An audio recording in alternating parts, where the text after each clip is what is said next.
like Jarvans and Zins. Wukong is certainly there. I mean, I've already mentioned Lee Sin as well. Do you think jungle would be like the best spot to try and target to get them underway? Yeah, I really like good on Wukong and like Xin, Jarvan. I think like this is his playstyle a lot. I just want to see E-Hop on like mages. I think he's a pretty proficient mage player in mid lane, and like being able to neutralize mid and scale. Like I think if they had that extra bit of team fight presence, like they would have had a much better time in game one. Let's see then if they can get any better presence in this one here as we jump into the draft, and we see that they've opted for a first pick Varus. No surprises. They're going to pair it alongside the Karma. Double push. You're imagining probably Lethality Varus, unless the composition to Bliss warrants the on-hit build. They've gone for the Senna as well as the Cassante so far. So a complete shake-up despite Mammoth looking to try and take what worked for Bliss and then stick with the Gwen still. Yeah, I'm curious where this Senna's going to go, because I know Violet, we do have the Seraphine picked here, but I know this is not his kind of champion. Like, he's always been the, like, give me the AD carry, give me the crit, like, I'm the hyper carry. We'll see if this is going to be a farming Seraphine or a support Seraphine. Like, I really don't know. This is very interesting, because I feel like whenever you think of Violet, you say he's not one to, buy into this ideology of, like, we need a fasting lane. It's just all mechanics, put me an AD carry, I'll get the job done. So, surely you'd imagine him to be the one on the center, but hey, look, stranger things have certainly happened. The bans are much the same as they were in game one. This is where the deviation will begin to take place, with Bliss starting off by denying away the Jarvan, a lot of the champions we were just discussing before. Yeah, like you can already see like pretty much the exact same bans have happened. And I honestly, when I look at this, I think that Bliss might be trying to show other teams that they do play this, so they have to think about it. Maybe that's why they've shown something like this, because to me, it's just not, it's not a Violet playstyle. I always thought of him as like, he's ruler. He just doesn't care what the meta is. He's always going to play these AD carries. Absolutely, 100%. I'm on board with you on that one. So maybe it's the case of, we just need some stage practice, with this kind of composition. Scrims are obviously one thing. I'm sure you can completely attest to this, right? Stage games are what they are compared to a scrim, which is like that false, like, yeah, scrims are going great. We came last in playoffs. But yeah, I'm still happy with what Mammoth have picked here. I think they've matched up like the bot lane well, and I did like seeing Nectar on the Gwen. Hopefully that does go top again, and that gives him the ability to be like a hyper carry in the top lane. Absolutely. We'll have to see what they want to round it off with. Absolutely. Jarvan, as well as Vi, take it away. So they decided to get the Zen. I mean, they've probably just fallen into the best possible position of denying away 3 junglers, with Kindred taken away by Mammoth's side, and saying, well, we still get this incredible one at that. Bear in mind, the Wukong is still there. The Lee Sin is still there. I'm going to sound like a bit of a broken record with this one, and he's just going to say, you know what, Skimmy? Not even going to lock in one of those champions. Instead, going to go for the Trundle, and basically said that your comp can't move, so good luck to your Seraphine and Senna. Yeah, this is like a traditional Xin counter, like quote counter, because like Xin goes in, Trundle ults him, and he blows him up in a 1v1. But I think that like Xin has way too much enabling him this game. I feel like the fact that this pick went all the way to 4 is kind of crazy. Like he's going to have the Seraphine and Senna right behind him, so he's quite online to take over this game. Yeah, it kind of reminds me of like the old days when we had, to a lesser degree, similar in a way, right? Like the Olaf Yumi with somebody else roaming with them as well, and they're just like a mid-game bruiser, just like 1v9ing, and you're thinking, but I'm meant to counter, but it's just not that simple. Yeah, so we've seen E-Hop get the Ori, like I'm happy to see that. But like looking at Bliss's top side, like when I think of these 3 players, like these are the 3 champs that like I picture in my head. Like they are pretty much on their Z tier picks. Harry's like really comfortable in this matchup. I think he's like a really good melee mid lane player. As one myself, I rate him very highly. You got the vouch? Yep. Yeah, and I think that like they're very comfortable with this draft. Well, let's talk about it then. As it stands, it's looking like Violet, unless things were to swap around, it is going to be the one on the Seraphine, which I guess one part of you says maybe a surprise, but another part is growth, it's evolution. It's exciting to see something that could be very different. Whether it's successful or not, will we see something like this again?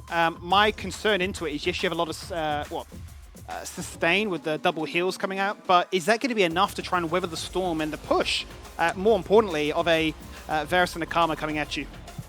Yeah, Seraphine's ability to navigate any matchup is very underrated. Like, her range is quite insane. It's very easy to farm safely on this champion. Like, her mana costs are really low. Like, the fact that she gets to run TP as well is like, even if you get hit by all this poke, you just recall TP back and you run it back again. Yeah, it certainly is one of those champions, right, where you can actually afford to run the TP, which is interesting, I suppose, because when we consider the last game, it was actually Duck running the TP on Illusion, which is a bit of a change up from what we're used to seeing. Here are your 2 compositions locked in for game 2. As a quick reminder, it is Bliss right now winning this series. This best of 2, 1-0. They're looking for the clean sweep then to take all 3 points and remain tied first place. That would put them outright first for the meantime until the other games have concluded for the rest of the week. But as for Mammoth, they've shaken things up. They've denied what worked for their opposition. They've retained what did. And they're hoping for a clean slate and a clean chance to try and get the draw. What I want to see from Mammoth this game, the fact that they have such like big prio in bot and mid, like pre-6, like I want to see Glitter run into the jungle and find why not. Like he should really be fighting this guy and they should be trying to find leads pre-6 because once this Bliss comp gets online, like it's so hard to team fight. It's going to be very difficult. Bliss will just have so much ability to dive and take people out. You imagine a Kai and a Cassante both running at you, and you're thinking, where are these champions going? And the entire time you've just got a running Seraphine instead of saying, like, we're here to buff you guys. Don't worry, we'll win this game. Anything stand out for you in particular about the runes? Obviously, this time it is going to be the Hail of Blades coming out of the Varus, as well as double lethal tempo for my junglers. I think everything's pretty standard. I think Lethal Tempo Zin is like a new thing, like with the items coming out this season. As we go into another pause, my favorite. It is your favorite? But I think, yeah, everything's like really standard. Nothing is really like insane this game. I'm surprised Duck didn't match the TP though from Seraphine. I feel like that's really important like when you're versing these kind of lanes because you can't really kill them with combat summoners, but maybe he just feels that he's a bit unsafe without cleanse this game. He needs that for the Seraphine ult. Yeah, sure. So is there a consideration of, how would you approach this? Because I look at that and say, you feel like you're confident enough in your laning phase that you don't need it, and you can actually value the later fights even more, but do you see that from a different take? I would say like TP is important because you keep push the entire lane. Like he's going to find a point where like Violet just bases and TP's back to lane, and he will just like outstat him and gain the push, which is so important for how this early game is going to go, because I think if Bliss is able to just free lane and scale, it's so hard to navigate these team fights with this Akali and this Akali Zin and Cassante combo just diving on your backline. Yeah, which is the scary thing that you already mentioned, right, about how these team fights are going to be virtually unplayable if the opposition in Bliss do get themselves fairly fed. We're back in the game, so thankfully for us, it wasn't a long pause at all. What is your best case scenario then to try and handle some of those carries if we start to think the long road as we jump into the laning phase? Is it as simple as saying you just need good vision to prevent these flanking avenues that an Akali and Cassante would be looking to try and pursue? Well, ideally, Gwen is able to mark a flank herself. Like, she should be strong enough to be able to 1v1 some of them. And then you just need to rely on this Varus ult landing. Or, like, you need to get the Varus ult, Karma W combo to be able to deal with the Akali. Would you say that is their win condition, and it's all about keeping tracks on those assassins? We'll count Cassante as an assassin for this discussion. It's about keeping tracks of them, and then just, laying your CC and sort of your wombo, if you will, right? A Chain of Corruption and a Shockwave to make sure that they die before you die? Yeah, it's pretty much just being able to take out, because you do definitely have the damage, it's being able to take them out before like they find those avenues to flank you from like over the Dragon walls, over the Baron walls, and like just take out your backline. Well, there is that vision right now to start things off, right? So they do have the understanding of where Wynot is, where he'll most likely be pathing to what might be the first lane that will get shown any kind of attention. So great play here from Goodo, knowing that he's actually going to go for the invade, another ward of his own, realizing that Wynot's not going to run that way, probably coming from the underside instead. Now he's going to realize that the Trundle is denying his blue buff, and with the push favoring Mammoth, this is a really executed play. Yeah, this is really good. This is exactly what I want to see. It's nice to know that like Mammoth know what they want to do as a gank is happening mid. It is indeed. Flash followed there by Wynot to make sure that he will get knocked up. There is the 3-point strike, and the knockback shuriken takes him out for first blood.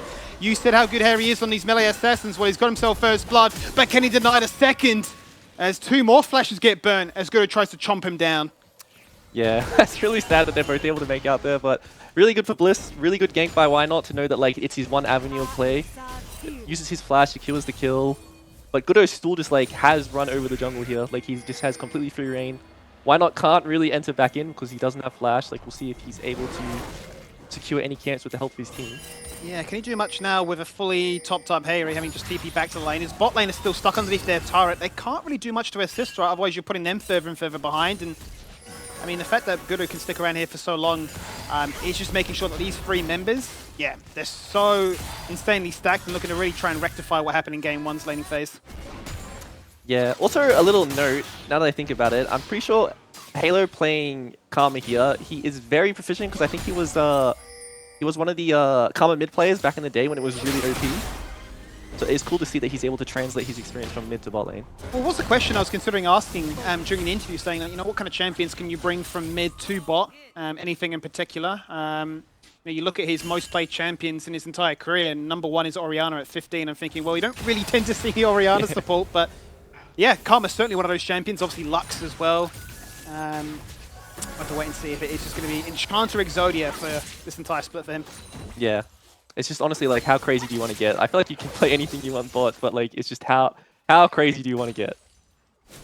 How much have you invested in the ability to predict what is good and what's not, and if you got lost in the sauce, I suppose, is what they tend to say. Right, let's see where things do go in this one, because Violet is still holding on to that TP. He has gone back to base now after taking so much harass and finally being forced to do so. We'll wait and see when that TP advantage comes into effect and just how much punishment that does put into Duck, who, as you said already, is elected for the cleanse, opting for, more combat strength. Yeah. As you can see on the camera, like I think E-Hop's doing a really good job navigating this matchup. Like, Harry does feel extremely pressured. Level 5 Akali is around the point where like the matchup starts to swing towards Akali because it takes 2 Qs to kill the range creeps, and you're not putting yourself in a position to get poked for as long because you can just dip in and out of the wave and use your Shroud every single wave. So, honestly, well played by E-Hop. I think he's playing this matchup pretty well, even though he was ganked.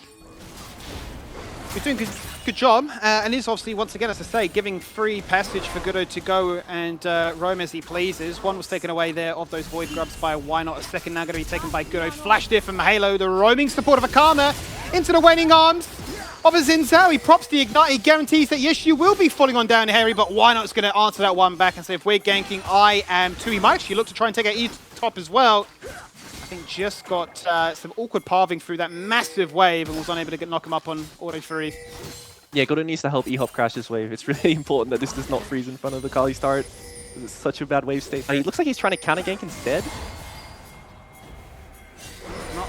He's certainly making his presence known with the frozen domain. In we go then. Gudo's going to look to try and put down the pillar and realize that actually I'm in a bit of trouble myself. The route onto the minion, that is the thumbs up, Scott. I'm glad you noticed that one, because that obviously was not it, but either way, Harry is back, and he can look to try and rectify what is now, down 12 CS. It's a big loss.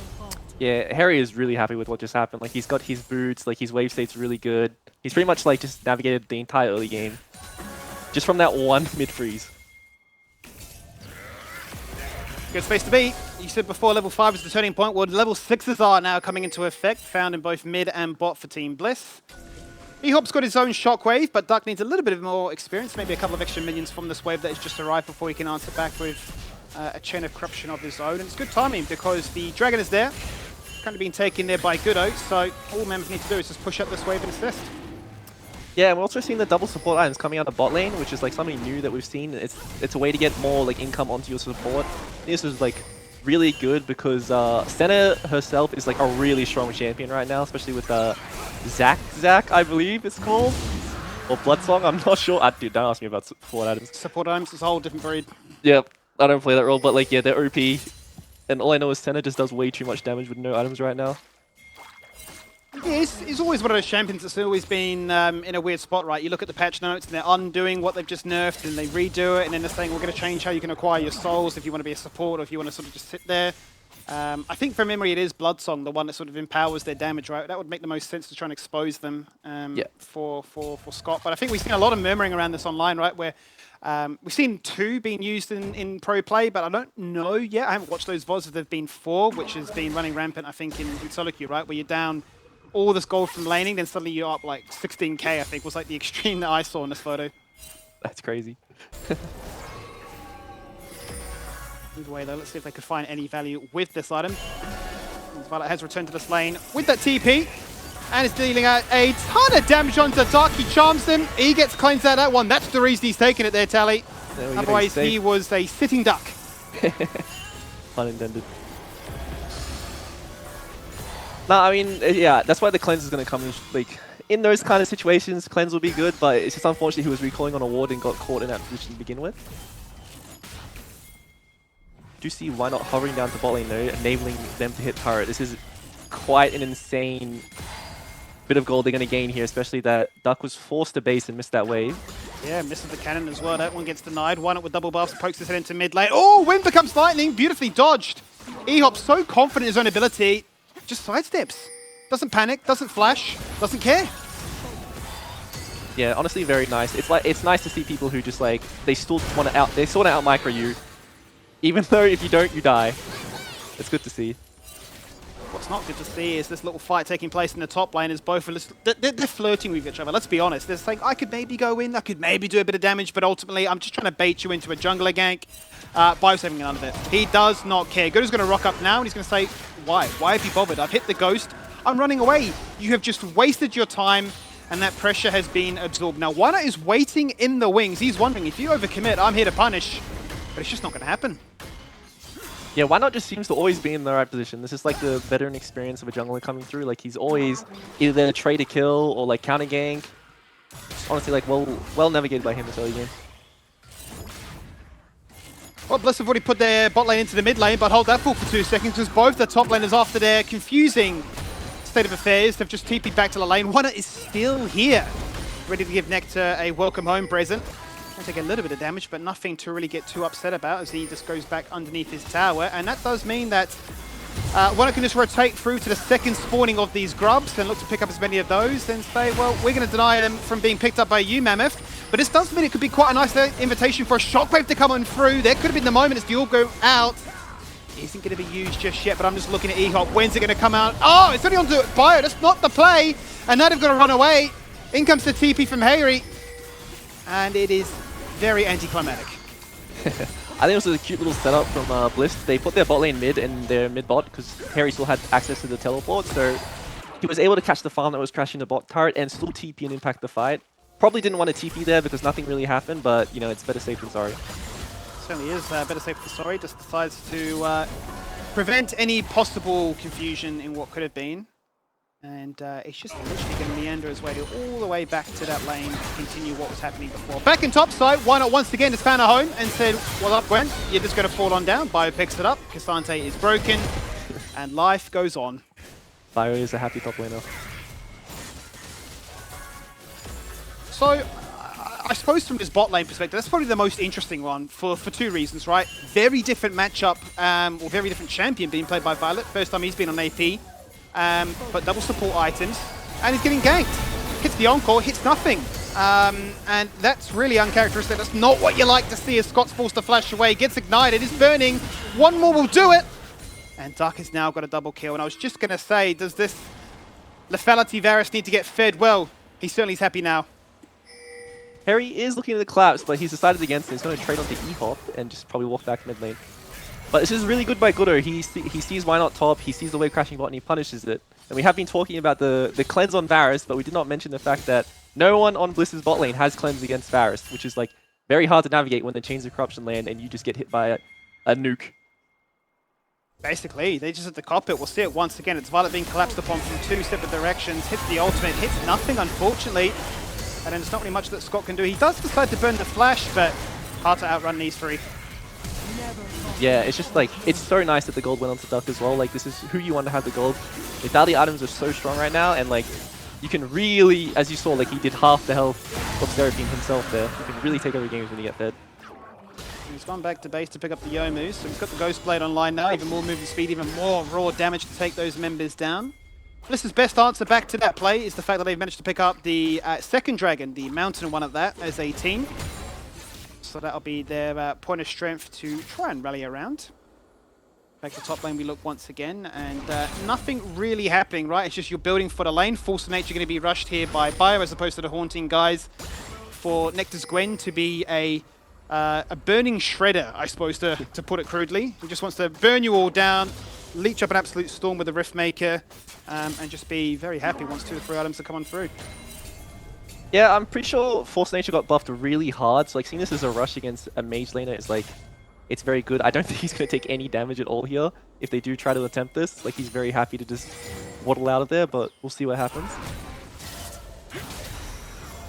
Gooder is patiently waiting for that lane gank to come to life, but it just, as you say, feels like time wasted right now. One does have himself the Titanic Hydra, so has an item spike over Gooder. If they were to butt heads, do you think it's enough, given that he's up so much CS and up so much items? Is that enough to try and bridge the difference between this Trundle's in? Well, maybe we're about to find out right now. what we're looking at. Wind becomes lightning once again. Not going to be connecting. Too much movement speed for Goodo just to sidestep that one out. But they are looking at the Herald, and this one is again going to draw the attention of literally everybody to come up to this play. Yeah, I think the fact that we see so many completed items on Bliss right now is like such a big difference in this fight. Varus doesn't have access to TP and is staying bot, so more than likely, I hope to see Mammoth give this if Bliss decide to go for it, but it looks like Bliss themselves are the ones who are not wanting to fight around topside right now. Well, it could be an interesting time when we talk about item spikes, because you'd say it would still favor Bliss, having got theirs online now. Now the rocket belt just being picked up by Hayri, still waiting for E-Hop to convert that lost chapter, as well as Goodo to get their teammate to something more. So would that be the difference? Would they be conscious of that? Say that we don't want to go for this Herald. They're down 2k gold, but still it is a Mammoth team that feels strong, feel inspired, aren't looking to really take their foot off the gas anytime soon. They're looking really to wrestle control of this mid lane to try and force back the other team. Yeah, Duck is rotating up now, so like based on how they're he's going back. What am I talking about? Based on how they were posturing, like it did seem like Mammoth were locked into contesting that fight, but it seems like they're kind of hesitating about what they want to do. Well, they hesitate for this play now because it's Bio once again locked down in the firing lines, and you say he's got the Force of Nature, he's got the Ghost, he's looking to try and get chomped upon and subjugated, but once again, he just laughs at it. You're wasting your time, you've committed 3 members here. What can we get accomplished elsewhere? Well, why not on Violet are grouped up as 2? It's actually going to be Hayri that takes the 1v1 into Dark, and if he gets the kill onto the Varus, that's a scary proposition.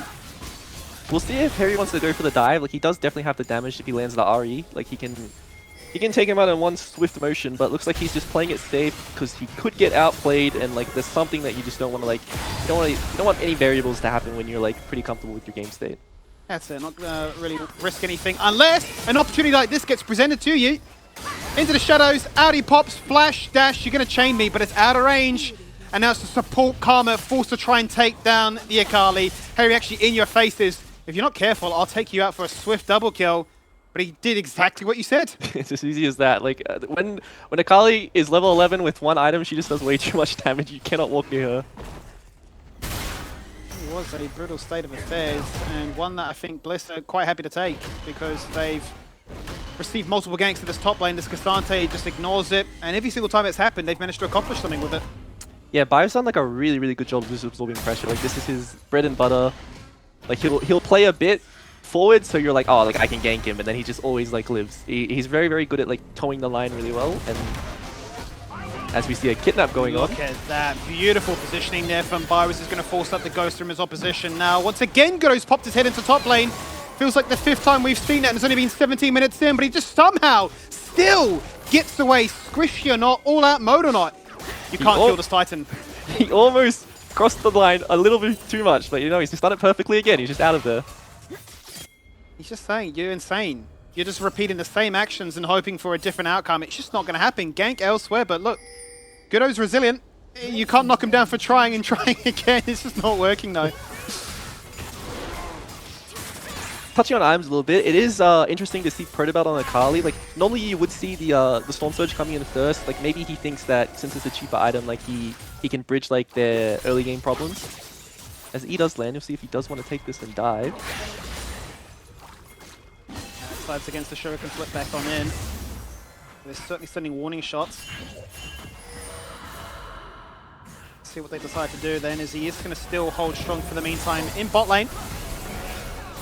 He doesn't have the flash luxury this time as opposed to He-Hop, which does to try and bait Harry in if he were to go for another tower dive. And that's going to be this weird juggle, I suppose, of who's going for the dragon and who's not, because they have the inline track do Team Bliss. Mammoth only now responding to that mid lane are able to actually come across and figure out, okay, do we have any chance of this? But based on that positioning of Goodo, it's not looking too likely. The blast code to disengage away, he just wants to farm. Yeah, it's quite unfortunate when you're on the same side of the map and you're getting the objective. Like, there's not really like much avenue you have to getting gold or resources. Like, you're kind of just hoping you still jungle camps away from them before they do. There's not much going on top side, and Bio's just so good at just navigating those ganks. He certainly is. Well, it's going to be the second tower, and then falling on down, the first going in favor of Mammoth in that top lane. After all that work to try and kill Bio, they won't get him, but they'll take his tower instead. Heavy going to deny as much as he can, primarily this cannon, which is going to be perfectly weighted actually to get that one just done. He's going to go for the second wave, already burning that smoke screen early on as Halo and Goodo are both here. The rocket belt burnt too.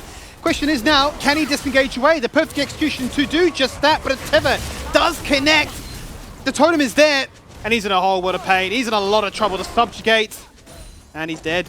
Well played by Halo there. I think that's a bit of mid lane experience. Like, you know how Akali's going to play the escape there, and he preemptively flashes so the tether does land, knowing Akali doesn't have flash, and you just get the lockdown. Looking for another kill on the top side, and finally Bio gets his answer. He says, if you change up the matchup, you change up the outcome, and that is me removing your mid laner now. So both have been taken off the table. Yeah. It's unfortunate there for Orianna. Yeah, this is the scary part of the game for Mammoth, where like both Team Bliss's side lanes win and they have a better team fight. It's like very hard to navigate any picks this game because like their side laners are so mobile and tanky, and also you don't want to fight objectives because the Seraphine center really make the game hard. So like this is honestly where like the draft gap comes in. So with that in mind then, what would you say is the best consideration? Like what are you hoping that Mammoth can look to try and do before this gold lead like balloons out of control? Well, it's honestly just like trading like this and also like using your Varusol. Like we've seen it's on cooldown mid and they're going on to Harry here, see if they're trying to kill. They certainly are. They're going to lose track of him though, out of sight, out of mind, but not for a second. As he pops back out, the Dawning Shadow goes across a little bit of extra mitigation. There is the Encore too. Just chuck out every AoE ult and just say, there you are, Mr. President, Mr. Harry, welcome back to the land and under. Get yourself another double kill and have yourself another bounty to try and be targeted. 2 TPs as we zoom out afar. Mid lane is the place to be. Until it wasn't, as they would just walk away. Bliss is looking for another 20-minute Baron. We'll see if they're going to take this. What they did, do you think they had the damage to do this, or is this just crazy? I think they definitely have sustain, for sure. They're not going to take any damage. It's going to take a while to kill, but they're definitely not losing any health. So if Mammoth does decide to walk up here, like, Bliss is still going to be in a comfortable position to fight. No chain of corruption. The only thing available is the shockwave. So E-Hop's got his work really cut out for him. He has no flash to reposition himself. And he's going to get pinsted, surrounded by all the members, and they realize, I've tried too hard to hit that ultimate, and I will die for this one. I think that's exactly what Bliss were hunting for. They completely baited in their one scary target. Jumping across this Harry, finds out Halo. I'm going to take you down now. That's the second. Easy. Killing spree there. Guru now only shows up to the fight. The smite that they were looking to try and use to contest. Arrives very late on, but by this point, it's already a 3v5. Yeah, this is just like textbook play. Like, they just full Baron, they know they have sustain with Seraphine and Senna, and they just pull off and they fight again. We'll see if they do want to be able to ignore the Akali here. Her ult is up, if there's too much damage, and I think she might look to go in. Would Harry do this? Would he 1v3? They'll concede their mid tier 1 at the cost of them re-engaging Baron once again. Mammoth are jumping into darkness to figure out what's going on. They're going to whiff and realize it's down to 50%. As you say, it takes so long for that one to fall on down. Harry goes golden with the stopwatch.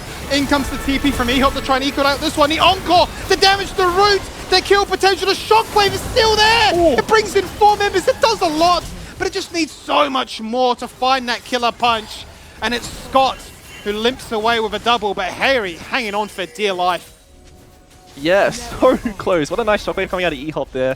It's just unfortunate that like you're unable to finish off those kills. Everyone's just exiting so low. But that is exactly what Mammoth needed to be able to get back to the game. They're just unable to find it. As you can see, Mammoth are walking up trying to contest this, knowing that Bliss doesn't have any ults left from the previous fight.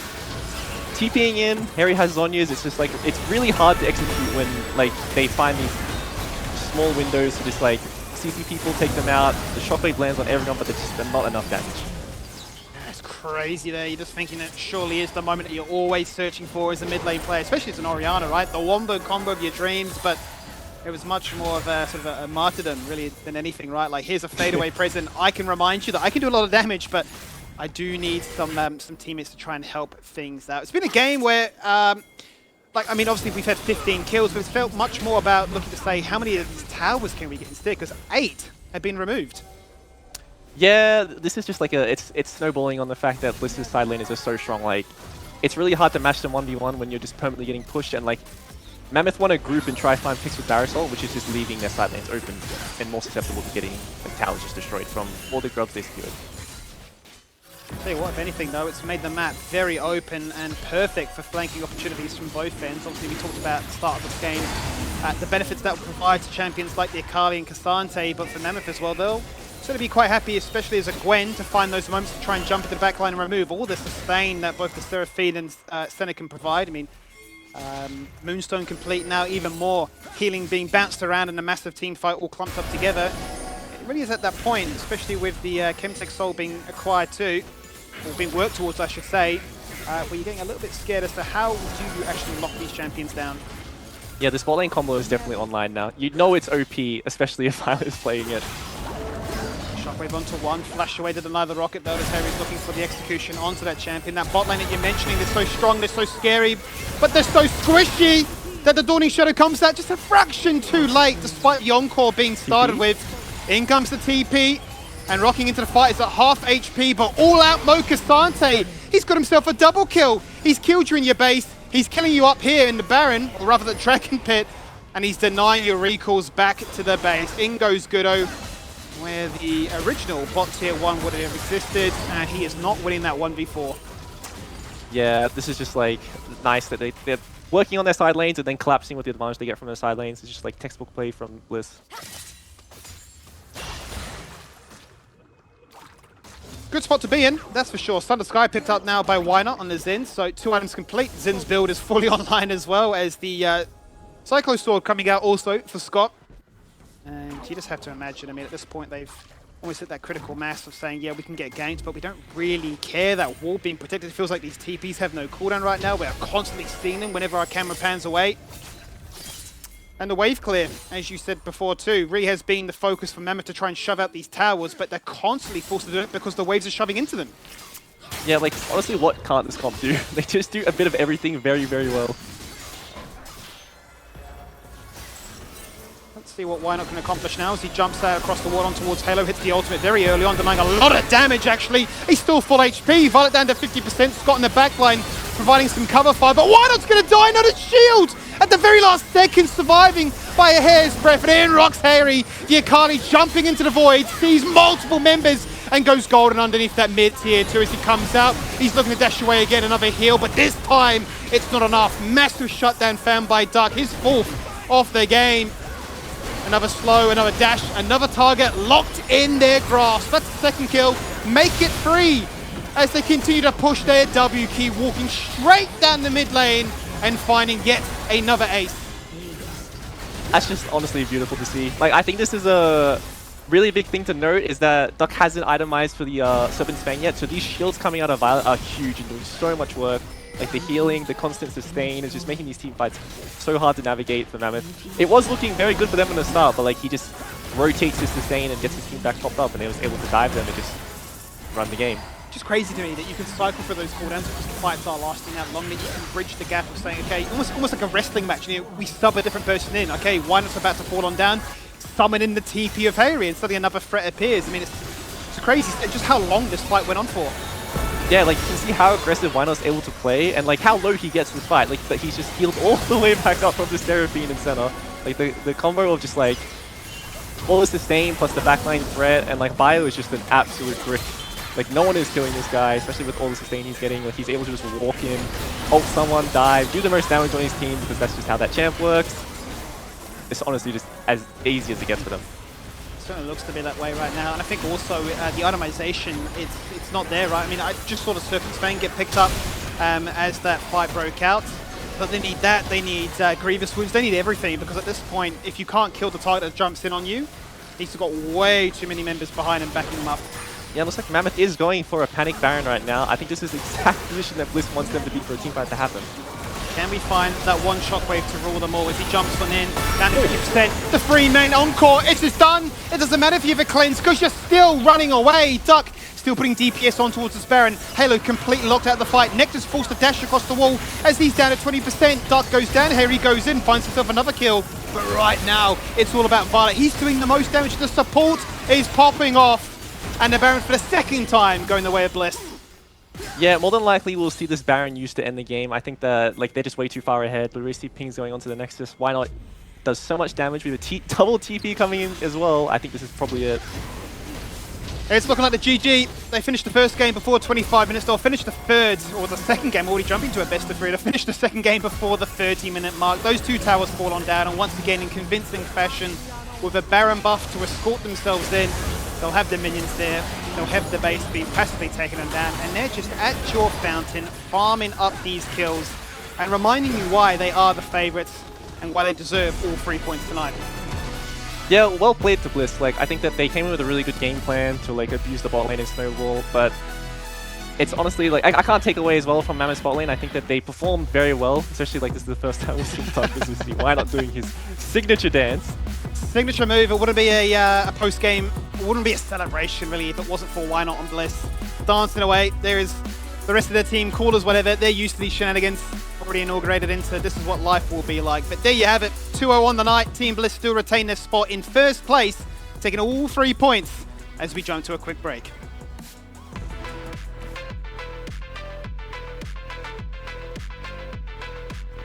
Figure out what's going on. They'll get a whiff and realize it's down to 50%. As you say, it takes so long for that one to fall on down. Herring goes gone with a stopwatch.